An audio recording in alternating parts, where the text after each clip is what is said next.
আসসালামু আলাইকুম ওয়া রাহমাতুল্লাহ।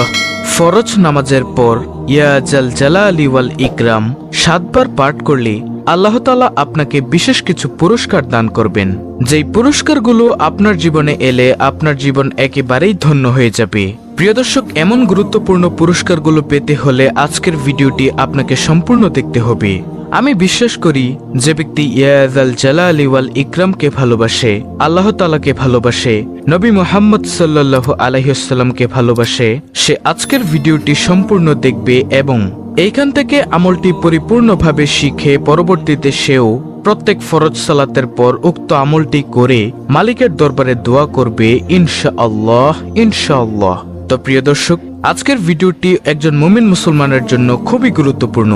আজকের ভিডিওতে আমি 2টি পার্ট আলোচনা করব। প্রথম পার্টে আলোচনা করব ফরজ নামাজ না পড়ার 15টি শাস্তি সম্পর্কে, আর দ্বিতীয় পার্টে আলোচনা করব ইয়া জাল জালালি ওয়াল ইকরাম এর সেই অজানা আমল সম্পর্কে। তাহলে চলুন প্রথম পার্টে আলোচনা করি ফরজ নামাজ না পড়ার 15টি শাস্তি সম্পর্কে। হাসরের মাঠে নামাজের মাধ্যমে হিসাব নিকাশ শুরু হবে। যার নামাজ সঠিক হবে তার অন্যান্য আমলও সঠিক বলে বিবেচিত হবে, আর যার নামাজ অসুন্দর হবে তার অন্যান্য আমলও অসুন্দর বলে গণ্য হবে। তাই প্রত্যেক মুসলমানের উচিত গুরুত্ব সহকারে নামাজ আদায়ে সচেষ্ট থাকা। যে ব্যক্তি নামাজের ব্যাপারে অলসতা করে তাকে 15 ধরনের শাস্তি দেওয়া হবে। তার মধ্য থেকে 5 ধরনের শাস্তি দুনিয়াতে, 3 ধরনের শাস্তি মৃত্যুর সময়, 3 ধরনের শাস্তি কবরে, 4 ধরনের শাস্তি কবর থেকে উঠানোর পর দেওয়া হবে। দুনিয়াতে যে 5 ধরনের শাস্তি দেওয়া হবে তা হলো: নম্বর 1, তার জীবনের বরকত ছিনিয়ে নেওয়া হবে। 2, তার চেহারা থেকে নেককারের নূর দূর করে দেওয়া হবে। 3, তার নেক কাজের কোনো বদলা দেওয়া হবে না। 4, তার কোনো দোয়া কবুল হবে না। 5, নেকবান্দাদের দোয়ার মধ্যে তার কোনো হক থাকবে না। আর মৃত্যুর সময় যে 3 ধরনের শাস্তি দেওয়া হবে তা হলো: নম্বর 1, কষ্ট ও অপমানের সঙ্গে সে মৃত্যুবরণ করবে। 2, ক্ষুধার্ত অবস্থায় সে মৃত্যুবরণ করবে। 3, এমন পিপাসার্ত অবস্থায় সে মৃত্যুবরণ করবে যে সমুদ্র পরিমাণ পানি পান করলেও তার পিপাসা মিটবে না। নাউজুবিল্লাহ। কবরের যে 3 ধরনের শাস্তি দেওয়া হবে সেগুলো হলো: নম্বর 1, কবর তার জন্য খুব সংকীর্ণ হয়ে যাবে। এমন সংকীর্ণ হবে যে রাসূল সাল্লাল্লাহু আলাইহি ওয়াসাল্লাম বলেন, কবরের 2 পাশের মাটির চাপে এক পাশের বুকের হাড় আরেক পাশে ঢুকে যাবে। নম্বর 2, তার কবরে আগুন জ্বালিয়ে দেওয়া হবে। নম্বর 3, তার কবরে এমন একটি সাপ নিযুক্ত করা হবে যে সাপের চোখ হবে আগুনের, নখগুলো হবে লোহার, তার প্রত্যেকটি নখ লম্বা হবে 1 দিনের দূরত্বের পথ। ওই সাপের আওয়াজ হবে বজ্রের আওয়াজের মতো বিকট। সাপ ওই বেনামাজিকে বলতে থাকবে, আমাকে আমার রব তোমার জন্য নিযুক্ত করেছেন যাতে ফরজ নামাজ নষ্ট করার কারণে তোমাকে আমি দংশন করি। ফজরের নামাজ নষ্ট করার কারণে সূর্যোদয় পর্যন্ত দংশন করতে থাকি, আর জোহরের নামাজ নষ্ট করার কারণে আসর পর্যন্ত দংশন করতে থাকি, আসরের নামাজ নষ্ট করার কারণে মাগরিব পর্যন্ত দংশন করতে থাকি, আর মাগরিবের নামাজ নষ্ট করার কারণে এশা পর্যন্ত, আর এশার নামাজ নষ্ট করার কারণে ফজর পর্যন্ত দংশন করতে থাকি। নাউজুবিল্লাহ। এই সাপ দংশন করার সঙ্গে সঙ্গে সে 70 হাত মাটির নিচে ঢুকে যাবে, উঠিয়ে তাকে আবার দংশন করতে থাকবে। এইভাবে কিয়ামত পর্যন্ত তাকে আযাব দিতে থাকবে। আল্লাহ তাআলা আমাদেরকে রক্ষা করুক, আমিন। আর প্রিয় দর্শক, কবর থেকে উঠানোর পর বেনামাজিকে যে 4 ধরনের আযাব দেওয়া হবে সেগুলো হলো: নম্বর 1, তার হিসাব খুব কঠিনভাবে নেওয়া হবে। 2, আল্লাহ তাআলা তার উপর অসন্তুষ্ট হয়ে থাকবেন। 3, তাকে জাহান্নামে নেওয়া হবে। নম্বর 4, তার চেহারায় 3টি লাইন লেখা থাকবে। প্রথম নম্বর লাইন হলো, হে আল্লাহর হক নষ্টকারী। দ্বিতীয় নম্বর লাইন, হে আল্লাহর গোসাই পতিত ব্যক্তি। তৃতীয় নম্বর লাইন, তুমি দুনিয়াতে যেমন আল্লাহর হক নষ্ট করেছিলে তেমনি আজ আল্লাহর রহমত থেকে তুমি নৈরাশ। এই 3টি লাইন লেখা থাকবে। প্রিয় দর্শক, এইভাবে বেনামাজিকে 15 ধরনের শাস্তি দেওয়া হবে। আল্লাহ রাব্বুল আলামিন আমাদের সবাইকে 5 ওয়াক্ত নামাজ যথাযথভাবে আদায় করার তৌফিক দান করুন, আমিন। দর্শক, কেন আমরা নামাজ আদায় করব না? রাসূল সাল্লাল্লাহু আলাইহি ওয়াসাল্লাম হাদিসের মধ্যে কত সুন্দরভাবে বলেছেন। তিনি বলেন, হে সাহাবায়ে কেরাম শোনো, তোমাদের কারো বাড়ির পাশে যদি একটি প্রবাহমান নদী থাকে, সেই নদীতে যদি সে ব্যক্তি দৈনিক 5 বার গোসল করে তার শরীরে কি কোনো ময়লা থাকতে পারে?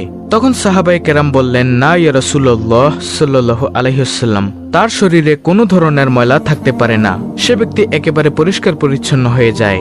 তখন নবী করিম সাল্লাল্লাহু আলাইহি ওয়াসাল্লাম বলেন, হে সাহাবায়ে কেরাম শোনো, কোনো ব্যক্তি যদি 5 বার অজু করে সুন্দরভাবে অজু করে 5 ওয়াক্ত নামাজ সুন্দরভাবে আদায় করে তার শরীরেও কোনো গুনাহের ময়লা থাকতে পারে না।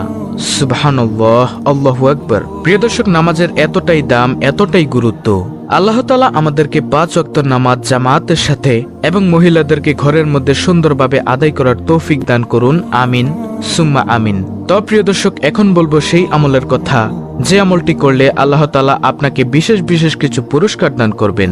সে আমলটি হলো ইয়া যাল জালালি ওয়াল ইকরাম এর আমল।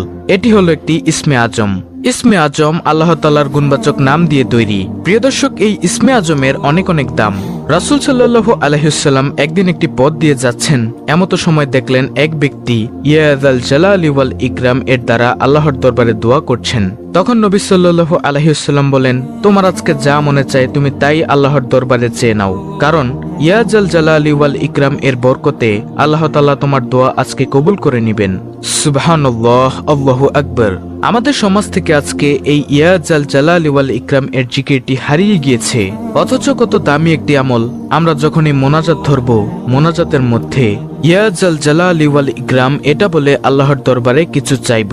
ইনশাআল্লাহ ইয়া জাল জালালি ওয়াল ইকরাম এর উসিলায় মহান রব্বুল আলামিন কিছু না কিছু অবশ্যই দান করবেন ইনশাআল্লাহ। তো প্রিয় দর্শক, আমলটি করার জন্য আপনাকে প্রত্যেক ফরজ সালাতের পর ইয়া জাল জালালি ওয়াল ইকরাম এর জিকির করতে হবে এবং ইয়া জাল জালালি ওয়াল ইকরাম এর জিকির করে মহান মালিকের দরবারে আপনি যা চাইবেন, এক কথায় আপনি যা চাইবেন তা যদি আপনার জন্য কল্যাণকর হয়ে থাকে অবশ্যই আল্লাহ তাআলা আপনাকে তা দান করবেন।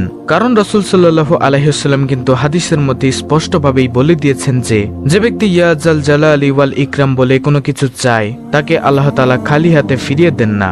তাই প্রিয় দর্শক, আপনার ধন দৌলত লাগবে, রিজিকে বরকত লাগবে, ব্যবসায় বরকত লাগবে, আপনার মনের দুঃখগুলো আল্লাহ তাআলার দূর করাতে হবে, আপনার গুনাহের জন্য ক্ষমা চাইতে হবে, সকল কিছু মহান মালিকের দরবারে বলবেন।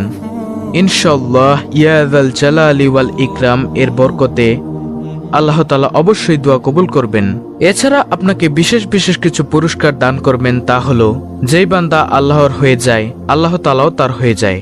যখন আপনি আল্লাহর পাগল হয়ে যাবেন আল্লাহ তাআলা আপনাকে গায়বী খাজানা থেকে রিজিকের ব্যবস্থা করবেন, আপনার অন্তরের মধ্যে প্রশান্তি দান করবেন, প্রশান্তিময় জীবন দান করবেন, পরিবারের মধ্যে সংসারের মধ্যে সুখ শান্তি দান করবেন ইনশাআল্লাহ, এবং সমস্ত আমল করার জন্য আপনাকে তৌফিক দান করবেন।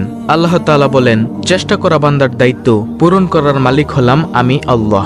অতএব প্রিয় দর্শক, আমাদের কাজ হচ্ছে চেষ্টা করা। আমরা সব সময় মহান মালিকের দরবারে বলবো, হে মালিক, তুমি আমাদের দ্বারা এমন কিছু আমল করাও যে আমলগুলো করলে তুমি খুশি এবং তোমার নবী মুহাম্মদ সাল্লাল্লাহু আলাইহি ওয়াসাল্লামও খুশি। অবশ্যই আল্লাহ তাআলা আপনাদের দ্বারা এবং আমার দ্বারা ভালো কিছু আমল করাবেন। প্রিয় দর্শক, এই ইয়া জাল জালালি ওয়াল ইকরাম হচ্ছে অত্যন্ত সুন্দর একটি আমল, যেটা রাসূল সাল্লাল্লাহু আলাইহি ওয়াসাল্লামও করতেন। আল্লাহ রাব্বুল আলামিন আমাদের সকলকে এই আমলটি করার তৌফিক দান করুন। আমিন।